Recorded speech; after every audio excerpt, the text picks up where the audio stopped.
नमस्कार दोस्तों, कैसे हैं आप सभी लोग। मैं सी विश्वकर्मा एक बार फिर से आप सभी का अपने online platform state civil service exam में स्वागत करता हूं। दोस्तों आज हम लोग 1858 के चार्टर एक्ट के बारे में और हम लोग भारत शासन अधिनियम क्या है इसके बारे में हम लोग चर्चा करेंगे। भारत शासन अधिनियम का मतलब होता है कि भारत में भी शासन करने के लिए कोई एक ऐसा व्यक्ति चयनित किया जाएगा जो भारत के शासन को संभाल सके। अब जो कंपनी के हाथों में जो शक्तियां थी, शक्तियां का मतलब जो कंपनी संभाल रही थी, प्रशासनिक सारी शक्तियों को भारत में रह करके संभाल रही थी, तो कंपनी एक भ्रष्ट हो चुकी थी शासन करने के कारण। इस वजह से कंपनी के शासन को महारानी एलिजाबेथ की जो शासन चल रहा था, जिसके अंडर पर पूरे कंपनी का शासन था, अब उस कंपनी के शासन को महारानी विक्टोरिया अपने हाथों में लेकर ब्रिटिश संसद द्वारा सारे अधिनियम पास करके भारत में लाए जाएंगे और भारत में सुधार की प्रगति में एक नया कदम होगा। आपको बताने वाले हैं कि 1858 का जो चार्टर एक्ट है, भारत शासन अधिनियम, मतलब भारत के लिए जो शासन बना। बात होती है कि ये ब्रिटिश क्राउन के अंतर्गत पहला अधिनियम होगा, ठीक है। और गवर्नमेंट इंडिया एक्ट की जो शुरुआत होती है वो 1858 में ही शुरुआत होती है। बात आती है 1858 के भारत शासन अधिनियम, इसका मकसद भारत में लाने का क्या था। बात करते हैं कि भारत शासन अधिनियम 1858 क्यों लाया गया, इसके पीछे विशेष कारणों पर एक बार नजर डालेंगे। जैसे कि बात आप जानते होंगे कि 1757 में अंग्रेज प्लासी के युद्ध करने के उपरांत देश में कब्जा कर लिया। 1757 के प्लासी के युद्ध के बाद देश में पूरे भारतीयों के साथ शोषण की नीतियां चालू हो गई। इसके उपरांत 100 साल बाद 1857 का एक बार फिर से युद्ध हुआ और एक बड़ा युद्ध हुआ। इस युद्ध में केवल भारतीय जो उच्च वर्ग के लोग, जो शिक्षित युवा वर्ग लोग थे, वही दूर रहे इस युद्ध में। बाकी सारी टीम इस युद्ध में आगे खड़ी हो गई। कोई भी ऐसा वर्ग नहीं छूटा था इन वर्गों को छोड़ करके जो 1857 की क्रांति पर भाग न लिया। मगर 1857 की क्रांति में हम सभी लोग यही जानते हैं कि 1857 की क्रांति किसान विद्रोह भी था। बहुत सारे लोग धार्मिक कारणों के कारण विद्रोह माना, बहुत सारे लोग सिपाही विद्रोह भी माने। ऐसे बहुत सारे कथन हमारे भारतीय इतिहासकार देते हैं। परंतु बात एक चर्चा में ये होती है कि 1857 की जो क्रांति हुई थी उसमें सबसे बड़ा कारण था कि उस समय हमारे पास कोई भी संसाधन इतने बेहतर नहीं थे जितने अंग्रेजों के हाथों में थे। इसी वजह और समय का जिस तरह से उन्होंने फिक्स एक टाइम दिया था 1857 में कि एक युद्ध एक समय पर निश्चित किया गया था, परंतु वो युद्ध किन कारणों से, वो धार्मिक कारण थे जिन कारण से युद्ध सिपाहियों ने मेरठ छावनी से कर दिया। अब इस परिस्थिति में 1857 का भूगोल बचता रहा और 1857 में हमारी फिर से एक बार भारतीयों की हार हुई। जिस प्रकार लोगों के अंदर एक एहसास था कि 1857 की क्रांति में एक हम अपने भारत को स्वतंत्र करा पाएंगे और बहुत ही जिज्ञासा के साथ उन्होंने कदम रखा था, परंतु एक बार फिर से भारतीयों को असफलता प्राप्त हुई। अब भारतीयों में जो कंपनी का जो प्रशासन था वो परिस्थितियों पे गुजर रहा था, उस परिस्थिति से हटना था, किस प्रकार से कैसे नियम बनाए जाए भारतीयों के लिए। तो भारत शासन अधिनियम 1858 को पास करके एक ऐसा पद लाना था जिससे भारतीयों के शासन को और प्रशासनिक शक्तियों को बेहतर तरीके से भारतीय राज्य क्षेत्रों में जो ब्रिटिश अधीन है उन पर चलाया जा सके। तो बात आती है सबसे पहले प्रावधानों की कि किस प्रकार से प्रावधान लाए गए, कौन कौन से ऐसे प्रावधान थे जिसमें 1858 में लाए गए। उन महत्वपूर्ण बिंदुओं पर हम लोग चर्चा करेंगे। सबसे पहले बात हम लोग करेंगे भारत शासन अधिनियम, जिसकी बात हम लोग कर रहे हैं। इसके बाद आप लोग जान पा रहे हैं कि प्रावधान, प्रोविजन इसको बोलते हैं हम लोग, ठीक है। पहला पॉइंट आप लोग देख पा रहे हैं कि भारत का जो शासन है अब कंपनी के हाथों से हटा करके, पहला पॉइंट आप लोग नोट करेंगे कि हमने आपको बताया भी कि भारत का जो शासन था अब कंपनी के हाथों से हटा लिया गया। कंपनी के हाथों से हटाने का मतलब जो महारानी एलिजाबेथ के हाथों में जो शासन था, हैंडओवर था, अब वो हैंडओवर किसके हाथों कर दिया गया। भारत का जो रूल था वो अब गवर्नेंस पूर्ण रूप से किसके हाथों पहुंच गया, वो महारानी विक्टोरिया के हाथों और ब्रिटिश क्राउन के अंतर्गत अब शासन भारत के अंतर्गत चलेगा। और भारत में जो शासन को चलाएगा वो ब्रिटिश संसद के अधीन होगा। ब्रिटिश संसद की ओर से भेजा जाने वाला भारत में एक सेक्रेटरी बनाया जाएगा जिसे स्टेट ऑफ सेक्रेटरी कहा जाएगा। ऐसे भी हम कहते हैं secretary, state secretary of India Bharat का एक राज्य सचिव बनाया जाएगा। वही बात ब्रिटिश संसद को दे दिया गया, मतलब जो कंपनी के हाथों से शासन है वो ब्रिटिश संसद को हाथे दे दिया गया। इतना पॉइंट लिखने के बाद आप एक पॉइंट और लिखेंगे। उस पॉइंट में ये लिखेंगे कि जो महारानी विक्टोरिया के हाथों में, जो महारानी एलिजाबेथ के हाथों में शासन था, अब महारानी विक्टोरिया के हाथों में शासन पहुंच गया।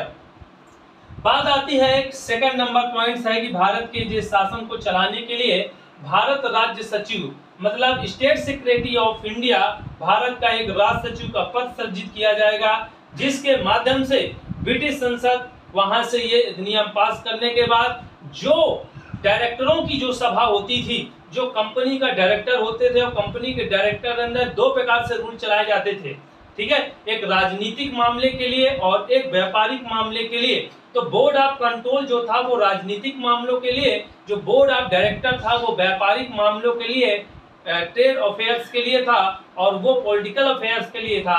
ये दोनों जो पद बनाए गए थे, जो रूल बनाए गए थे, अलग अलग जो विभाग दिए गए थे, इन विभागों को एक बार फिर से समाप्त कर दिया गया, इंड कर दिया गया पोस्ट को, और उसी के स्थान पर भारत के शासन को चलाने के लिए भारत के राज्य सचिव का पद सृजित किया गया।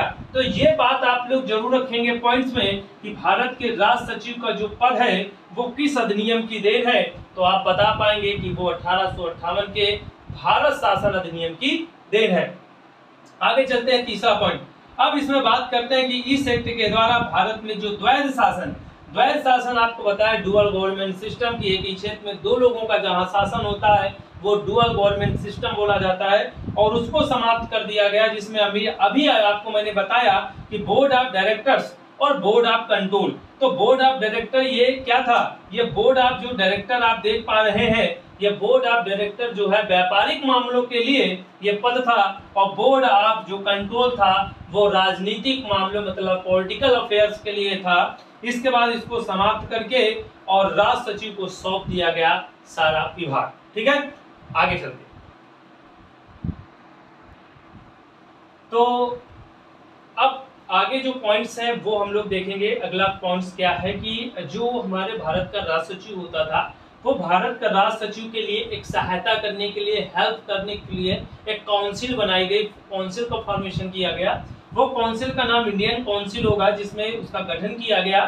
अब क्या है कि वो जो राज्य सचिव है, राज्य सचिव की सहायता के लिए ही बनाई गई है ये परिषद, जिसमें जो नंबरिंग है वो सिर्फ केवल 15 है, वो मेंबर्स की नंबरिंग है। इसके बाद आपको बता दें कि जो 7 उसमें मेंबर्स होंगे वो सम्राट के द्वारा अपॉइंटमेंट्स किए जाएंगे।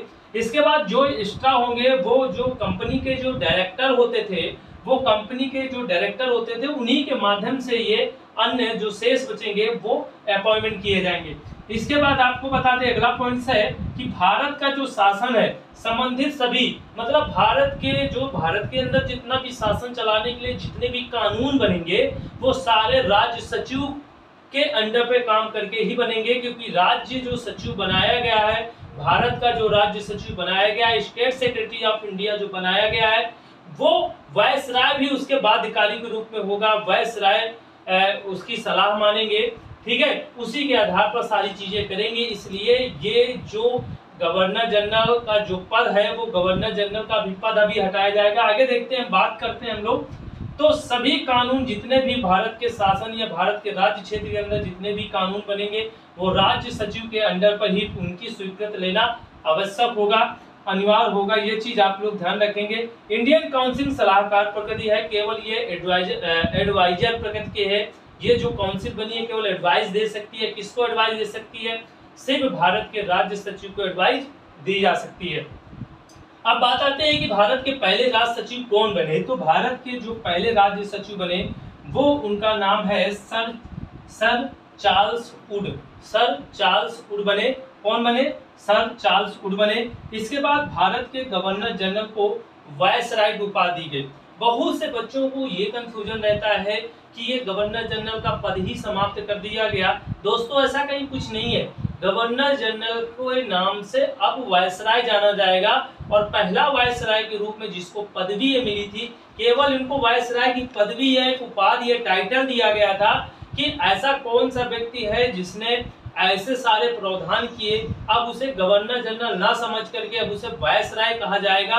तो उसके लिए लॉर्ड कैनिंग आप नाम सुने होंगे कि 1857 का जो स्वतंत्रता संग्राम हुआ हमारे यहाँ, उसमें जो उस समय गवर्नर जनरल थे वो लॉर्ड कैनिंग ही थे हमारे यहाँ। और इस युद्ध के उपरांत जब 1858 का चार्टर डेट आया, इसके बाद उन्हें जो है गवर्नर जनरल की पोस्ट से हटा करके उन्हें वायसराय की एक उपाधि दी गई थी, ना कि गवर्नर जनरल के शब्द को ही हटाया गया था।